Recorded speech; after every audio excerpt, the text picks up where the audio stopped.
Welcome to The Explainer. Today, we're going to unpack a story that really pivots on a single, transformative day. A story that starts in total confusion and ends with a brand new purpose, all based on the 24th chapter of Luke. So, let's just dive right in with the startling announcement that kicks this whole thing off, delivered by two mysterious figures at an empty tomb. This one sentence, well, it changes absolutely everything. Here's how we're going to walk through it. We'll start at the empty tomb, then take a walk on the road to Emmaus, see Jesus appear to his disciples, and finally cover the Ascension. It's quite a journey. Okay, so our story kicks off at dawn. You've got a group of women who had followed Jesus showing up at his tomb with spices. They're expecting to perform a ritual, for the dead. But what they find is, well, not what they expected at all. You can just feel the confusion building, right? An empty tomb isn't a miracle, it's just a mystery. The giant stone is rolled away, the body's gone.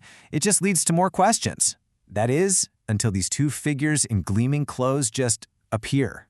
And this question, it just completely reframes the entire situation. It challenges everything they thought they knew. It basically shifts their whole perspective from, we've suffered a loss, to, wait, maybe something else is happening, reminding them of what Jesus himself had told them would happen. And it's like a switch flips. Suddenly, they remember his prophecies. And that confusion, it just turns into this urgent need to tell someone.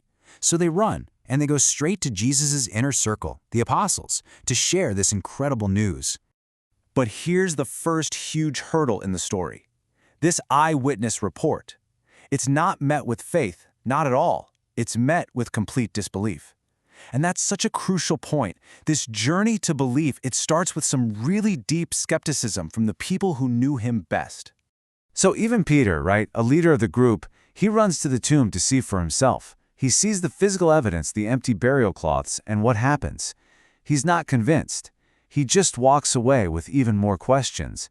The mystery just gets deeper. So now the story shifts. We're on a road to a little village called Emmaus, and we meet two other disciples who are just walking along, completely heartbroken and dejected by everything that's just happened in Jerusalem. The text uses this word, downcast, to describe their faces, and it's perfect. It tells you everything about their state of mind. All their hopes were pinned on Jesus being the one to redeem Israel. And now, well, that hope seems totally and utterly lost. And what happens next is it's pure dramatic irony. A stranger joins them, and they start explaining the whole tragic story of Jesus. To Jesus himself. They have no idea who they're talking to. Now, the story really slows down here for the big reveal. And it's not some grand speech or a flashy miracle that makes them realize who he is. It's a simple, familiar action, the breaking of bread, that finally opens their eyes. And they see who's been with them all along. And looking back, they have that aha moment. They realize the truth was stirring inside them the whole time he was explaining the scriptures to them. This is really the first big shift in the story, away from confusion and despair toward this dawning, powerful belief. So these two are energized, right? They immediately race back to Jerusalem. And get this, just as they're in the middle of telling their incredible story, Jesus himself just appears, standing right there among all of them. So even now, even after hearing two different, credible reports of the resurrection, the group's gut reaction is still fear. They're terrified. They think they're seeing a ghost. Their minds just can't accept what they're hearing and seeing. So Jesus, very patiently, just starts to dismantle all their fears one by one. He doesn't just command them to believe, he gives them real, tangible proof. He invites them to use their own senses, to look, to touch, to prove that he's real, not some spirit. And this is absolutely crucial. See, belief isn't just about physical proof. It's also about understanding. So he connects all the dots for them. His suffering, his death, his resurrection. He shows them how it all links back to what was written in their sacred texts. It all starts to make sense.